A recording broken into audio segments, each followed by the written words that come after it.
कश्मीर यानी PoK.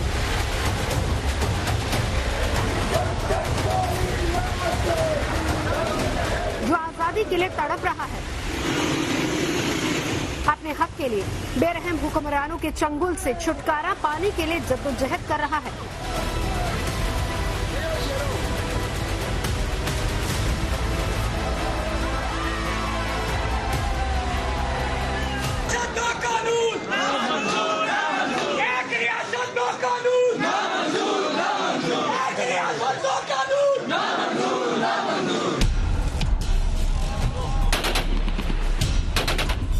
PoK की जनता ने पाकिस्तान और उसकी सेना के खिलाफ ऐसा आंदोलन छेड़ दिया है जिसे रोक पाना पाकिस्तान के लिए लोहे के चने चबाने जैसा हो गया है।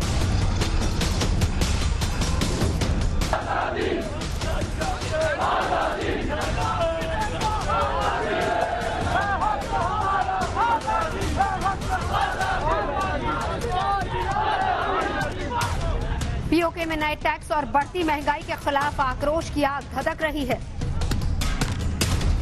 सस्ता आटा और सस्ती बिजली की मांग तो है ही, साथ ही पीओके से आजादी के नारे भी बुलंद हो रहे हैं।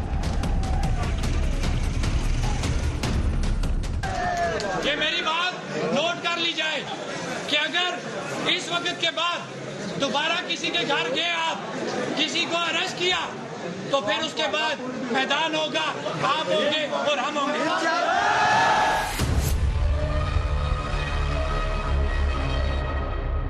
पीओके में पिछले साल भी महंगाई के मुद्दे को लेकर बहुत प्रदर्शन हुए थे, लेकिन बावजूद इसके किसी भी तरह की कोई सुनवाई हुई नहीं।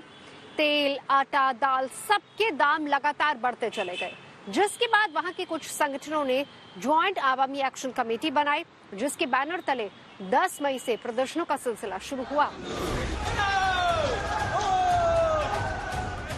आज हालात यह है कि पाकिस्तान के कब्जे वाले कश्मीर के लोगों के 2 जून की रोटी की मांग पर पुलिस और रेंजर्स गोलियों की बौछार कर रहे हैं। पाकिस्तान की दमनकारी नीतियां भी आजादी के परवानों को रोक पाने में नाकाम दिख रही हैं।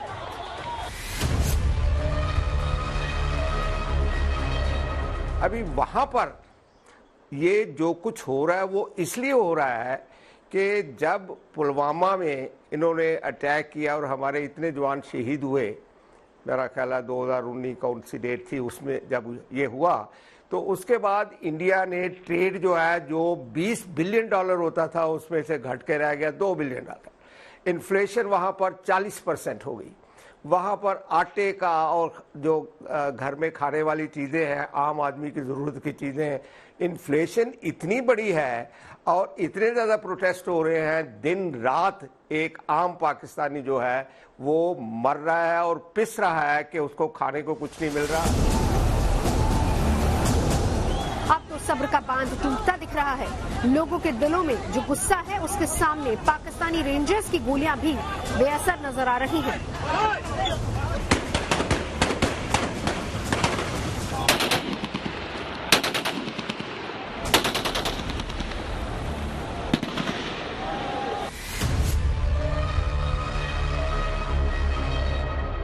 ज्वाइंट आवामी एक्शन कमेटी ने 10 मई को बंद बुलाया और 12 मई को वो मुजफ्फराबाद की तरफ कूच करने लगे।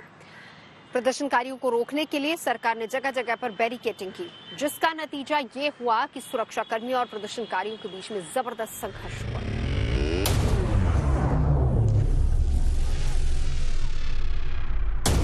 पीओके में प्रदर्शनकारियों के आक्रोश को देखते हुए पाकिस्तान के राष्ट्रपति आसिफ अली जरदारी को आपात बैठक बुलानी पड़ी, जिसके बाद 2300 करोड़ पाकिस्तानी रुपए की सब्सिडी देने का ऐलान हुआ। बावजूद इसके प्रदर्शनकारियों का गुस्सा थमा नहीं।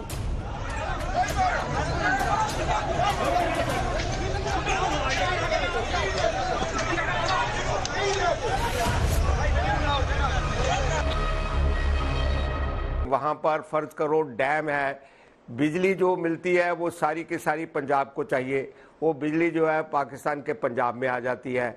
वहाँ पर जो भी रिसोर्सेज है उनको एक्सप्लॉइट करके और वहाँ पर फ्रीडम ऑफ एक्सप्रेशन, जर्नलिस्ट पीछे एक पता नहीं क्या नाम था, उनको अरेस्ट करके गोली मार दिया गया बाद उसमें। पीओके हिंदुस्तान का वो हिस्सा है जिस पर पाकिस्तान ने अवैध तरीके से कब्जा कर रखा है। अब यहाँ से उठने वाली आजादी की आवाज से इस्लामाबाद में बैठे सियासतदान की कुर्सी कांपने लगी है।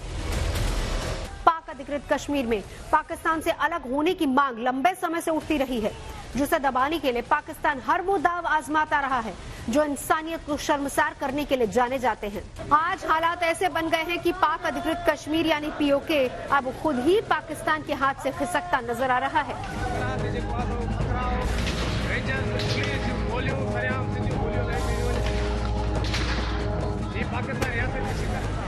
मैं इनको मुतनबे करना चाहता हूँ कि ये होश के दाखिल लें और मुज़ाकरात की मेज पे आए, वरना तो दमादम मस्क के अंदर होगा।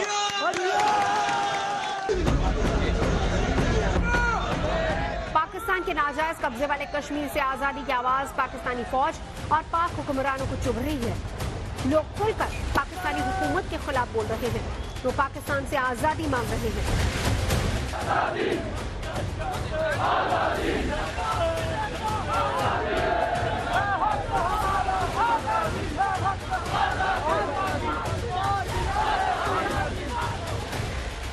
पीओके की जनता पाकिस्तान से आजादी के लिए सड़कों पर उतर चुकी है। पीओके के लोग ये बात समझ चुके हैं कि पाकिस्तान की हुकूमत को सिर्फ और सिर्फ पीओके की जमीन से मोहब्बत है, वहां की आवाम से उनका कोई वास्ता नहीं। पाकिस्तान का इनके साथ दोयम दर्जे का व्यवहार उन्हें आजादी का बिगुल फूंकने पर मजबूर कर रहा है।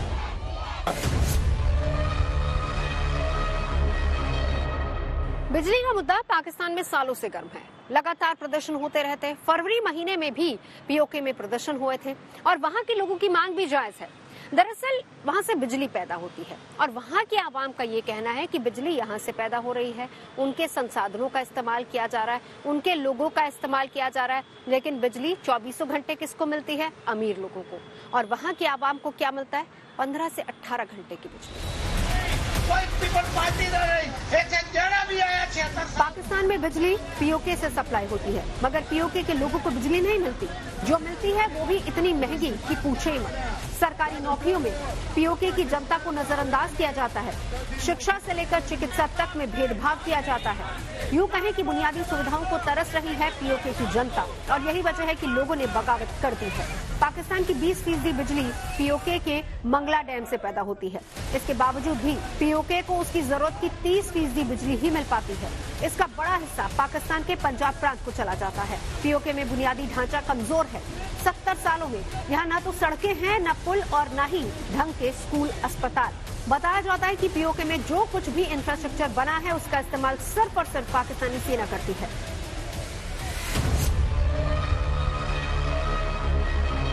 पीओके में इतने नेचुरल रिसोर्सेज हैं कि उसको एक्सप्लॉइट करने के लिए जो चाइना पाकिस्तान इकोनॉमिक कॉरिडोर है, सीपीसी जिसको बोलते हैं, वो भी चाइना ने एक किस्म का उनको पीओके को लूटने के लिए या उसमें से फ़ायदा उठाने के लिए वो एक कॉरिडोर जो है वो भी बन रहा है, जिसमें से 3000 किलोमीटर तकरीबन रेलवे लाइन भी ले किए जा रही है। तो इसका मतलब ये है कि वहाँ पर चाहे बॉक्साइट हो, चाहे पर कोल हो, चाहे मैग्नीज हो, चाहे कॉपर हो, ये ऐसे रिसोर्सेज हैं। और वहाँ पर डैम है कई, वहाँ पर बिजली जो है बहुत जनरेट की जाती है। वो बिजली जो है लोकल के हिस्से में आती नहीं, और सारी की सारी बिजली जो है वो पंजाब को और सिंध को और कुछ और सूबे को बाकी उसमें बांट दी जाती है। तो लोकल के ऊपर इतना उनको लगता है कि शायद हम अपने देश में रह ही नहीं रहे, शायद हम पाकिस्तान का हिस्सा ही नहीं। पाकिस्तान के लिए पीओके सिर्फ एक जमीन का टुकड़ा है जहां से वो भारत के खिलाफ लड़ता है। प्राकृतिक संसाधनों का भंडार होने के बावजूद पीओके को सही हिस्सेदारी नहीं मिल पा रही। इतना ही नहीं, पीओके आतंकवादियों के लिए भी एक बड़ा ठिकाना बन गया है। आतंकी गतिविधियों में शामिल होने या मारे जाने पर यहाँ के लोगों को कोई मुआवजा भी नहीं मिलता। पीओके जो है वो आइडियल ब्रीडिंग ग्राउंड है टेररिज्म की। एक तो टेरेन, वहाँ की टेरेन जो है, दूसरा बिल्कुल हमारे साथ लगता है, तो उनको ट्रेंड जो टेररिस्ट है उनको भारत के अंदर भेजने में बड़ी आसानी होती है। और तीसरी ये चीज़ है कि ये भी उन्होंने देखा है कि जब एब्रोगेशन 370 की 2019 में हमने करी है, उससे पाकिस्तान बहुत ही जला भुना पड़ा है, कि एब्रोगेशन में उनको लगता था कि शायद ये 370 हटाया जाएगा तो खून की नदियां बह जाएंगी और भारत में पता नहीं क्या हो जाएगा, और वो तैयार बैठे थे उस चीज़ का फ़ायदा उठाने का। पर जब ये हुआ तो पूरे जम्मू कश्मीर में कुछ भी नहीं हुआ। ये एक उनके लिए बहुत बड़ा सेटबैक था।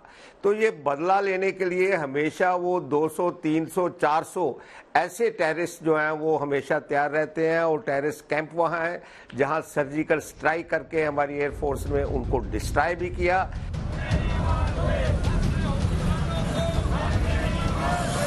यूके के रहने वाले आजादी के नारे लगा रहे हैं।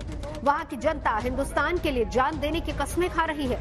25 अगस्त 2023 को एक वीडियो वायरल हुआ जिसमें पीओके के रहने वाले लोग कह रहे थे कि वो सिंध में नहीं जाएंगे और न ही पंजाब में जाएंगे। पाकिस्तान तक हमें नहीं जाना, तुम्हारे मुल्क में खोलो करगिल का। उन्होंने साफ साफ लफ्जों में कहा कि पाकिस्तान में नहीं रहना चाहते, लिहाजा करगिल का रास्ता खोलो, वो करगिल जाएंगे।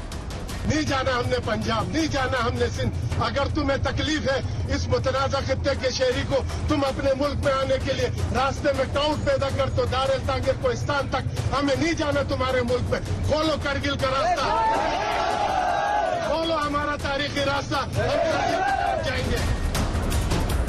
पीओके भारत का हिस्सा है और इस पर धोखे से पाकिस्तान ने अपना अवैध कब्जा जमा रखा है। पाक ऑक्यूपाई कश्मीर का जहां तक सवाल है, ये केवल भारतीय जनता पार्टी नहीं, देश की संसद का कमिटमेंट है कि पाक ऑक्यूपाई कश्मीर भारत का हिस्सा है और इस पर हमारा अधिकार है। इसको कोई झुठला नहीं सकता। आजादी के कुछ महीने बाद ही 22 अक्टूबर 1947 को पाकिस्तान से हजारों कबायलियों से भरे सैकड़ों ट्रक कश्मीर में घुस आए। इनका मकसद था कश्मीर को पाकिस्तान में मिलाना। ये वो कबायली थे जिन्हें पाकिस्तान की सेना और सरकार का समर्थन हासिल था। 27 अक्टूबर 1947 को महाराजा हरि सिंह ने भारत के साथ विलय के दस्तावेज पर दस्तखत किए। अगले ही दिन भारतीय सेना कश्मीर में उतर आई। धीरे धीरे भारतीय सेना पाकिस्तानी कबायलियों को पीछे धकेलने लगी।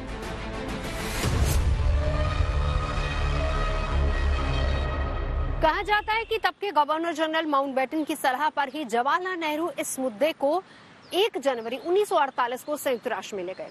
संयुक्त राष्ट्र में कश्मीर को लेकर 4 प्रस्ताव रखे गए जिनको लेकर बहस चल ही रही थी, और इधर पाकिस्तान ने अपना असली चेहरा दिखाना शुरू कर दिया।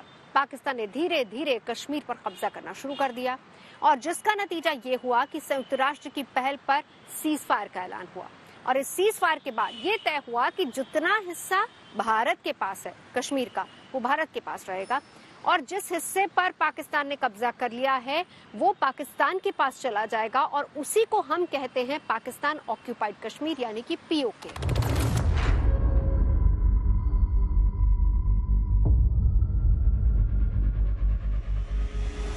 आज हालात ये हैं कि पाकिस्तान ने कश्मीर के जितने हिस्से पर कब्जा कर रखा है वो बहुत पिछड़ा हुआ है। महंगाई रोकने में पाकिस्तान सरकार की नाकामी से पीओके के लोगों का सब्र टूट रहा है, और वहां के लोग भारत से मदद मांग रहे हैं कि वो उन्हें उनकी मुसीबतों से आजाद कराए, और उनकी ये आवाज भारत तक पहुंच भी रही है। भारत के विदेश मंत्री एस जयशंकर ने साफ साफ कहा है कि पीओके भारत का हिस्सा था, और वो दिन आएगा जब वहां से अवैध कब्जा खत्म होगा और पीओके फिर से भारत का हिस्सा बनेगा।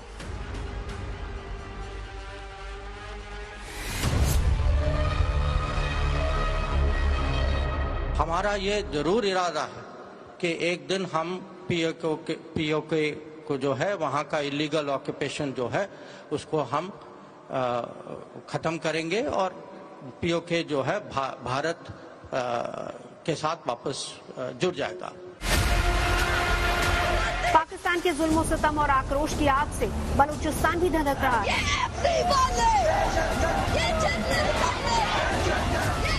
यहाँ भी पाक फौज की बर्बरता सारी हदें लांघ रही है।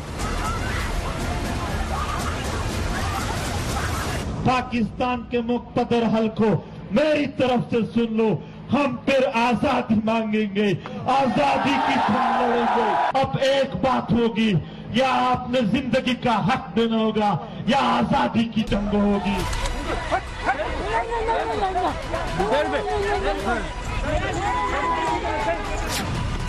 आजादी की आवाज को कुचलने के लिए पाकिस्तानी फौज क्रूरता की हदें लांघ रही है। औरतों और बच्चों तक को नहीं बख्शा जा रहा। ये गूंगे हैं, ये बहरे हैं, इनके पास बस हथियार है और हमारे पास हौसला है। जो भी अपने हक के लिए आवाज उठा रहा है उसे या तो गायब कर दिया जाता है या फिर उसे हमेशा के लिए खामोश कर दिया जाता है।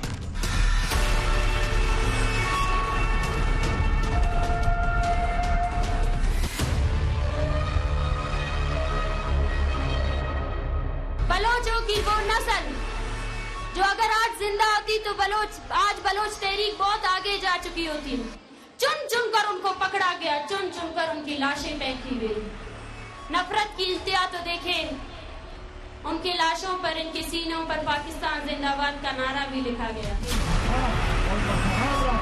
पाकिस्तानी फौज और उसके हुक्मरान बर्बर तरीके से बलूचों और पश्तूनों की आवाज को दबा रहे हैं। उससे अपने हक की आवाज उठा रहे लोगों के सब्र का बांध टूटता जा रहा है। बंगालियों ने उनके पतलंग निकाले थे। अगर पख्तून और बलोच के छमड़े निकाले जा रहे हैं।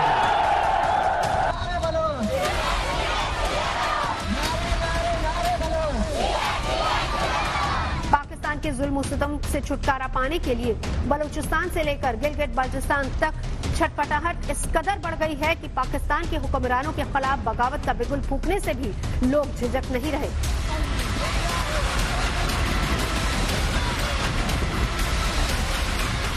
वो तनख्वाहदार मुलाजिमों को भर्ती करके समझते हैं कि बलोच को गुलाम रखेंगे। उनको ये नहीं पता कि वो जिन आकाओं के गुलाम है बलोच ने उनके खिलाफ भी जंग लड़ी है।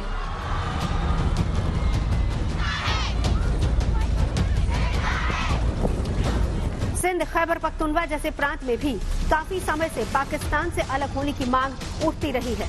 पाकिस्तान से अलग होकर पहले भी पूर्वी पाकिस्तान यानी कि बांग्लादेश अलग राष्ट्र बन चुका है और अब पाकिस्तान के एक बार फिर से टुकड़े होने का खतरा बढ़ गया है।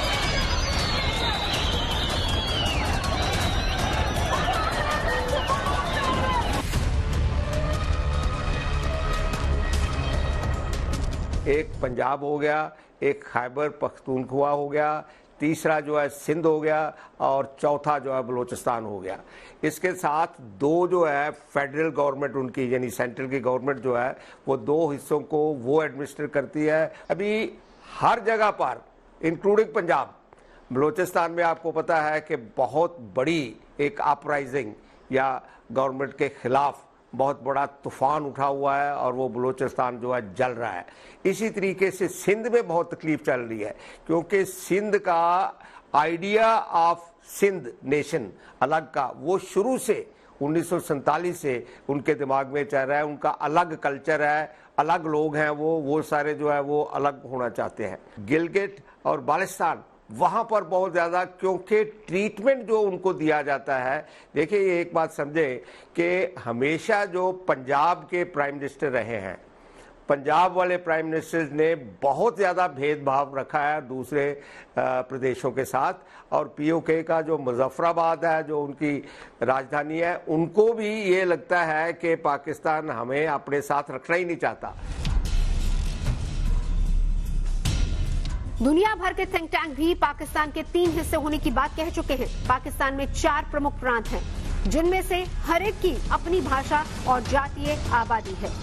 पहला अफगानिस्तान की सीमा से लगा कबायली पट्टी वाला खैबर पख्तूनख्वा, दूसरा ईरान की सीमा से लगा बलूचिस्तान और तीसरा और चौथा भारत की सीमा से लगा सिंध और पंजाब प्रांत।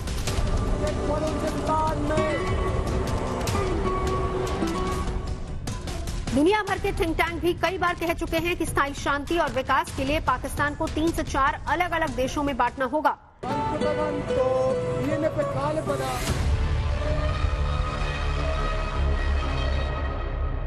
पाकिस्तान, सिंध और खैबर पख्तूनख्वा यहाँ से शुरू से ही एक अलग देश की मांग उठती आई है और यहाँ के लड़ाके बार बार पाकिस्तान को ललकारते हैं, उसे बताते हैं कि अब जुल्म और नहीं चलेगा, गुलामी की जंजीरों में ये लोग नहीं रहेंगे और अब ये अपना अलग मुल्क बनाकर ही रहेंगे। पाकिस्तान बलूचिस्तान में अलग देश बलूचिस्तान की मांग आज की नहीं है, बल्कि 7 दशक से भी ज्यादा पुरानी है।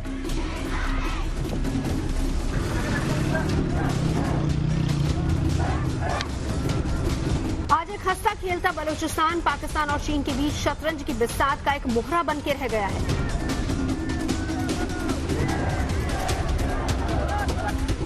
पाकिस्तान के मानवाधिकार आयोग की ओर से 2019 में एक रिपोर्ट सामने आई थी, जिसके मुताबिक 47,000 बलूच और 35,000 पश्तून गायब हैं। 2022 की पैक की सालाना रिपोर्ट में दावा किया गया था कि पाकिस्तान की आर्मी ने बलूचिस्तान में 195 लोगों की हत्या की, जबकि 629 लोगों को गायब कर दिया गया।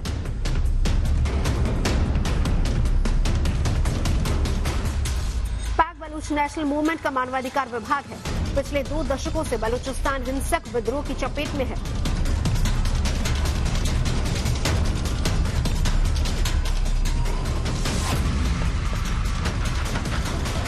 बंटवारे के समय से ही बलूचिस्तान के लोग अलग देश की मांग करते आए हैं। उन्होंने कभी पाकिस्तान के साथ रहना मंजूर नहीं किया। इसे लेकर वो लगातार संघर्ष कर रहे हैं।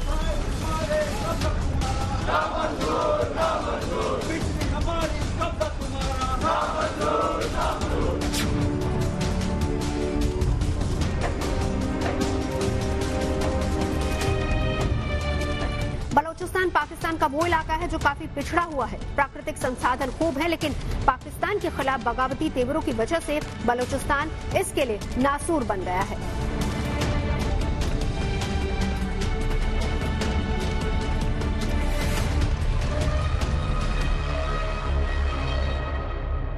एक कहावत सुनी होगी आपने, चिराग तले अंधेरा। बलूचिस्तान के साथ ये कहावत बिल्कुल सही साबित होती है। 3 लाख वर्ग किलोमीटर में फैला हुआ ये पाकिस्तान का सबसे बड़ा सूबा है।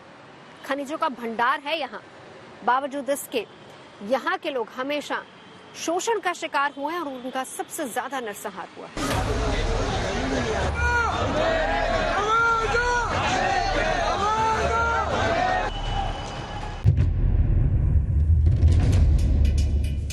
बलूचिस्तान जबरदस्त नेचुरल रिसोर्सेज से भरा पड़ा है। बावजूद इसके बलूचिस्तान काफी पिछड़ा हुआ है। बलूचिस्तान का क्षेत्रफल 3.47 लाख वर्ग किलोमीटर है। पाकिस्तान की जमीन का करीब 44% हिस्सा बलूचिस्तान में पड़ता है। यहाँ की आबादी 1.50 करोड़ है।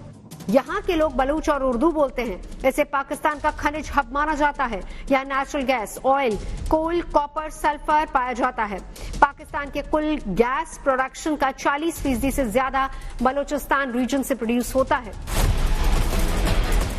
ऐसे में ये कहा जा सकता है कि पाकिस्तान के लिए बलूचिस्तान स्ट्रेटेजिकली और इकोनॉमिकली बेहद अहम स्थान है।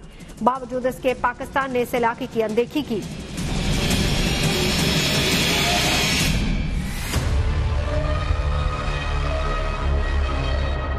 देखिए, बलूचिस्तान में बहुत सारे नेचुरल रिसोर्सेज हैं, परंतु फिर भी पिछड़ा हुआ है। उसके 2-3 कारण हैं।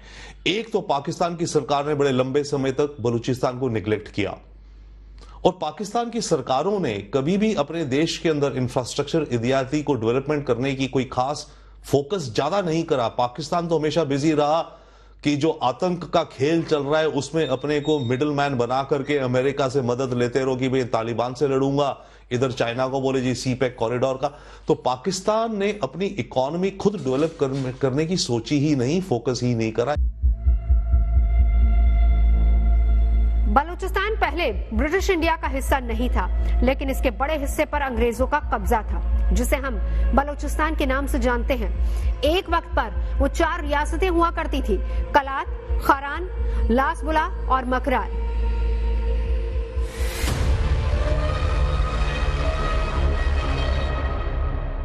(1876) में अंग्रेजों ने कलात की खान सल्तनत से संधि की। इस संधि के मुताबिक सल्तनत ब्रिटिश सरकार के अधीन आ गई, लेकिन ब्रिटिश सरकार का इसमें डायरेक्ट दखल नहीं था। हालात कुछ भूटान की तरह थे, लेकिन रूस के आक्रमण से बचने के लिए यहाँ पर अक्सर सेना की एक टुकड़ी तैनात रहती थी। हाँ, ब्रिटिश हुकूमत का डायरेक्ट दखल बिल्कुल नहीं था। जब बंटवारे का वक्त आया, बलूचिस्तान की 3 रियासतों ने पाकिस्तान को चुना, लेकिन कलात, पाकिस्तान के साथ जाने को तैयार नहीं हुआ। 1947 में 3 रियासतों खारान, लासपुला और मकरान को पाकिस्तान के बलूचिस्तान प्रांत में शामिल कर लिया गया। तत्कालीन ब्रिटेन के प्रधानमंत्री कैमलेट एटली ने 335 रियासतों को आजाद रहने की छूट दी थी। लिहाजा कलात के किंग अहमद यार खान ने चुनी आजादी और पाकिस्तान में विलय से इनकार किया। कलात के खान मीर अहमद खान आजादी की मंशा रखते थे।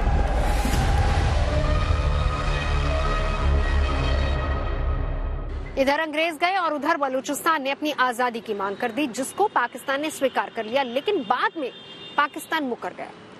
दरअसल बलूचिस्तान में 2 सदनों का प्रावधान है और कलात के खान ने ये फैसला दोनों सदनों पर छोड़ दिया और दोनों सदनों ने सर्वसम्मति से कहा कि वो पाकिस्तान के साथ नहीं जाना चाहते। मार्च 1948 में वहां पाकिस्तान की सेना आई और खान का अपहरण कर कराची ले गई। वहां उन पर दबाव डालकर पाकिस्तान के साथ विलय पर उनके दस्तखत करवाए गए।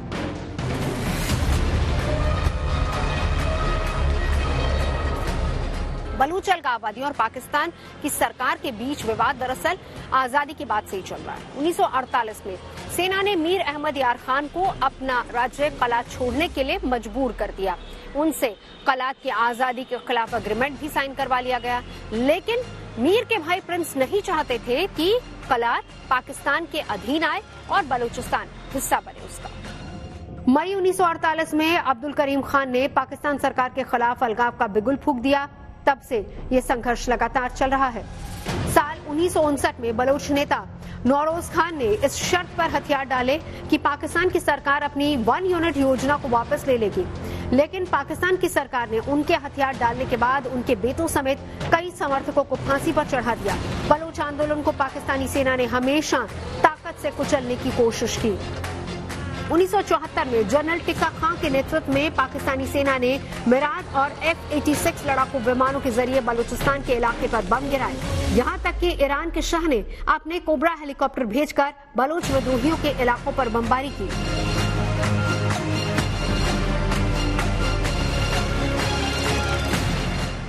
अंधाधुंध हवाई ताकत का इस्तेमाल करके बलूचिस्तान के बच्चों, बूढ़ों और लड़ाकों को मार गिराया गया। आज भी जब वहां कुछ होता है तो पाकिस्तान हवाई शक्ति का इस्तेमाल करता है। 26 अगस्त 2006 को जनरल परवेज मुशर्रफ के शासनकाल में बलूच आंदोलन के नेता नवाब अकबर बुख्ती को सेना ने उनकी गुफा में घेर कर मार डाला। बुख्ती बलूच आंदोलन के बड़े नाम थे। वो गवर्नर और केंद्र सरकार में मंत्री रह चुके थे। इस घटना ने आंदोलन को कुचलने के बजाय उन्हें इसका हीरो बना दिया।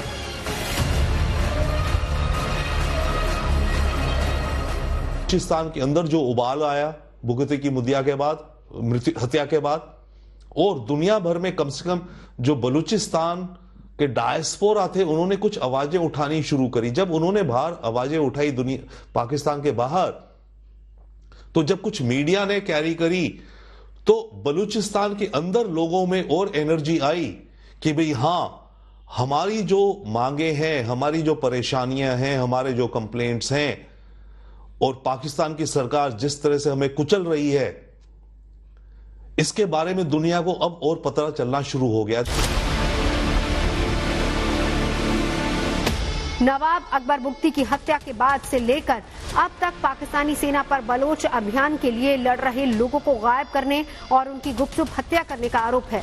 बलूचिस्तान के अधिकारियों की मांग को लेकर कुछ बलूचों ने हथियार भी उठा लिए।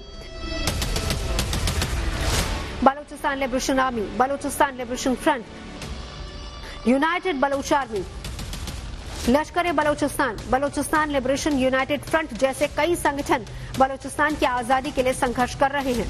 बलोच लिबरेशन आर्मी पाकिस्तान में 1964 से सक्रिय है, पर आधिकारिक तौर पर वो साल 2000 में अस्तित्व में आई। साल 2004 के बाद से इसने पाकिस्तानी सरकार पर हमले तेज कर दिए। BLA बलूचिस्तान को पाकिस्तान से अलग एक स्वतंत्र देश का दर्जा देने की मांग कर रहा है। BLA गुरीला हमले करने के लिए जानी जाती है। इसका मुख्य गढ़ तो बलूचिस्तान में है, हालांकि ये अपनी गतिविधियां अफगानिस्तान से चलाता है।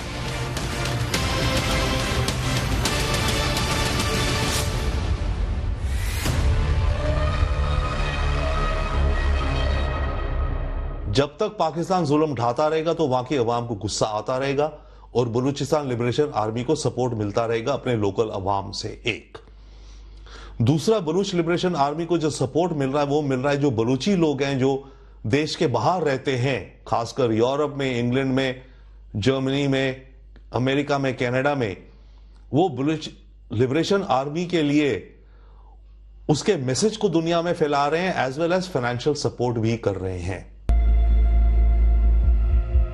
बलूचिस्तान को चीन के निवेश से भी एतराज है। कुछ साल पहले चीन ने इसके इलाके में चीन पाकिस्तान आर्थिक कॉरिडोर बनाकर करीब $60 अरब निवेश करने का फैसला किया।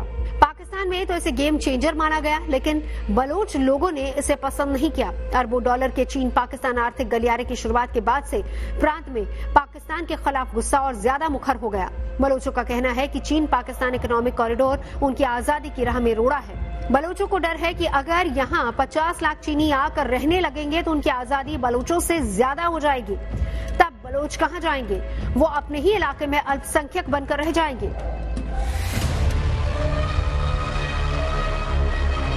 देखिए, सीपेक कॉरिडोर जिसका कहा जाता है इतना बेनिफिट होगा पाकिस्तान का, उसको लेके बलूचिस्तान के लोग बहुत उसकी ऑपोजिशन में हैं। 2-3 बड़े अहम कारण हैं। सबसे पहली बात तो है कि जब ये कॉरिडोर बन रहा है तो इसकी जो कंस्ट्रक्शन हो रही है या जो भी कुछ इन्वेस्टमेंट आ रही है, नौकरियां हो रही हैं, वो तो सारी चाइनीज को जा रही हैं, या फिर पाकिस्तान के जो पंजाबी लोग हैं वो आके वहां वर्कर्स हैं। तो बलूचिस्तान के लोकल वर्कर्स, लेबर को उन प्रोजेक्ट्स में कोई नौकरियां, कोई पैसा, कोई कमाई नहीं हो रही है। अब बात यह कि जब एक कॉरिडोर बनेगा, फ्यूचर में ट्रेडिंग का फायदा होगा, इत्यादि इत्यादि, पर अभी जो इस कॉरिडोर में इन्वेस्टमेंट्स हो रही हैं उसका कोई फायदा नहीं आ रहा बलूचिस्तान के लोगों को।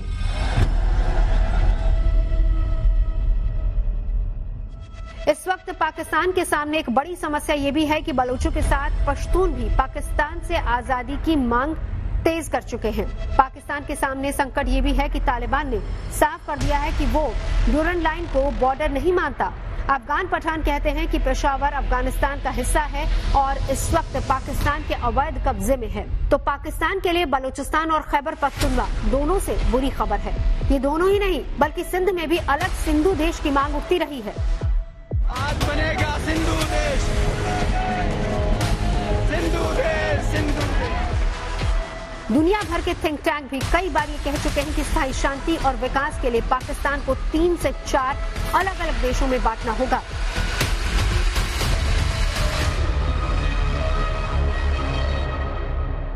लगता है हमारे पड़ोसी पाकिस्तान का वक्त ठीक नहीं चल रहा है।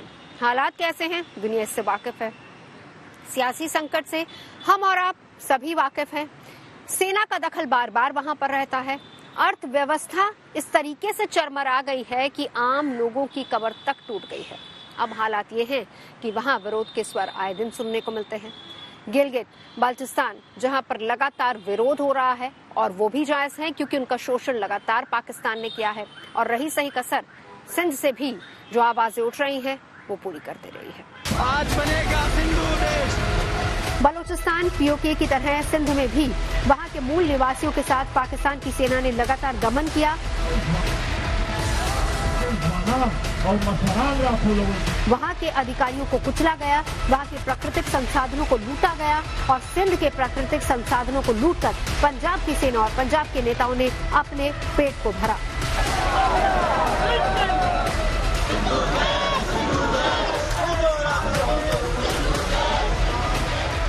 लेकिन बदले में पाकिस्तान के राष्ट्रीय वित्त आयोग ने सिंध के लोगों को विकास के नाम पर ढेला ही थमाया। लिहाजा सिंध के मूल निवासियों में गुस्सा फूटना लाजमी था, जो फूटा भी।